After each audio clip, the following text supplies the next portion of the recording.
여러분 안녕하세요. 자취하는 해다리입니다. 오늘은 조금 진지하게 제가 절약을 하는 이유에 대해 여러분과 함께 나눠보려고 합니다. 저의 삶과 가치관에 대해 나누려고 하니 조금은 부끄럽습니다.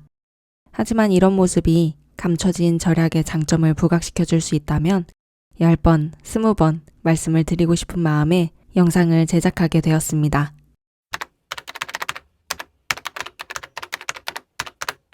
절약과 가난은 어떠한 관계가 있을까요? 가난한 사람이 절약을 하는 것만도 절약하는 사람이 가난한 것도 아닙니다. 절약에는 편견이 없습니다. 그래서 저는 절약이 좋습니다. 젊어서 돈이 없으면 사람들은 그러려니 합니다. 하지만 나이가 들어서도 돈이 없으면 사람들은 손가락질합니다. 그 나이 먹도록 돈이 없다며 핀잔을 주기도 합니다. 건강의 악화, 한순간에 얻게 된 장애와 같이 예외적인 환경, 순조롭지 않은 인생에 대하여 이야기하는 것이 아닙니다. 부모가 물려준 재산 많은 사람에 대한 얘기도 아닙니다. 얼굴에서 성격이 보인다는 말이 있듯이 보통의 사람에게서 시간이 지나며 축적된 돈은 그 사람이 삶에 임하고 있는 자세를 보여줍니다. 성실성과 매사에 최선을 다하는 열심히 면을 보여주기도 합니다. 타인의 인정을 받기도 합니다. 젊어서 저렴한 옷을 입는 것은 괜찮습니다. 무엇을 입어도 맵시가 날 나이입니다. 차가 없어도 괜찮습니다. 걷는 것은 건강에도 좋고 대중교통을 이용하는 것은 환경에도 좋습니다. 절약을 하다 보면 폭식도 안 하게 됩니다. 체중을 조절하기 위해 또 돈을 쓰지 않아도 됩니다. 배달 음식과 같이 기름지고 짜고 매운 음식에 노출되지 않다 보면 고혈압, 당뇨, 고지혈증과 같은 전신질환에 노출될 가능성도 낮아집니다.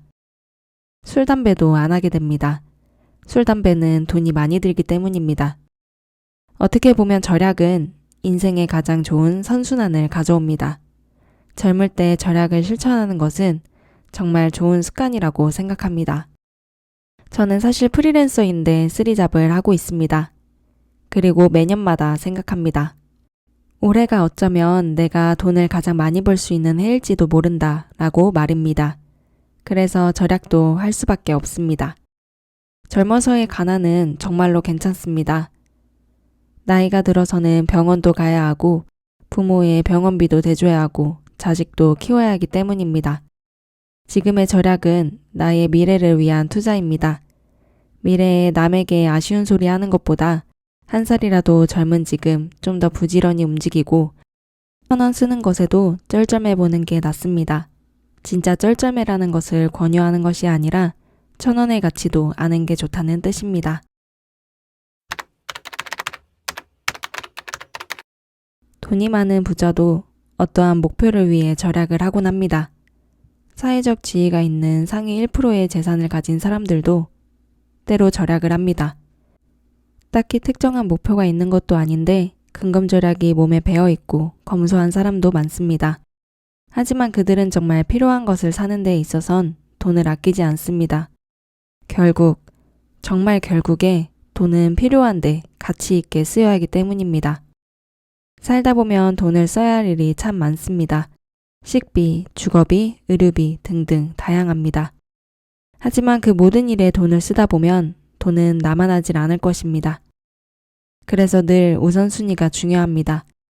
식욕이 별로 없는 사람들은 식비를 아껴서 좀 더 좋은 품질의 옷을 살 수도 있고 물욕이 없는 사람들은 좀 더 다양한 음식을 먹을 수도 있습니다.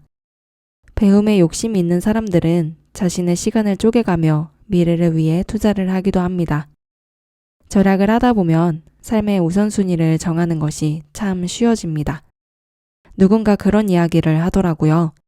어떤 사람이 암에 걸렸을 때 본인이 제일 먼저 포기하게 되는 일이 무엇인지, 끝까지 부여잡으며 하는 일이 무엇인지를 구분하게 되었다고요.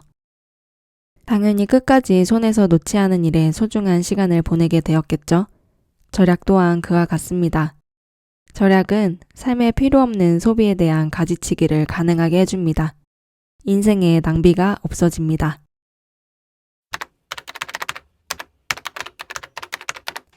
돈을 쓰는 것은 자극적인 일입니다. 내가 사고 싶은 것을 사고, 입고 싶은 것을 입고, 먹고 싶은 것을 먹고, 가고 싶은 것을 가는 것이기 때문입니다.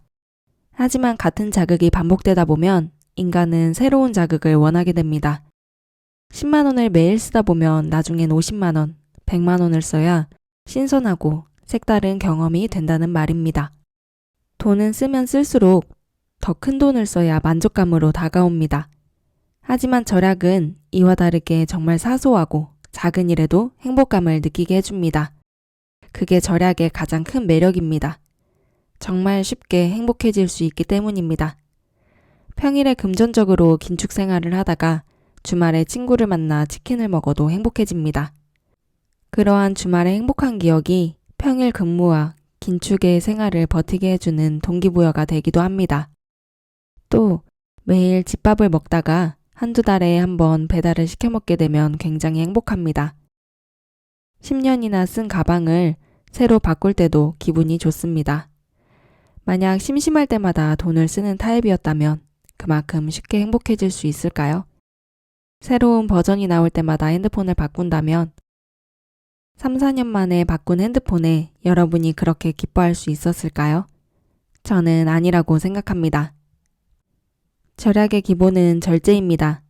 절제가 기반된 생활을 하다가 절제를 풀었을 때 더 만족도가 커지는 셈입니다. 시험 기간에 열심히 공부를 하다가 시험이 끝나면 느껴지는 해방감과 비슷할 겁니다.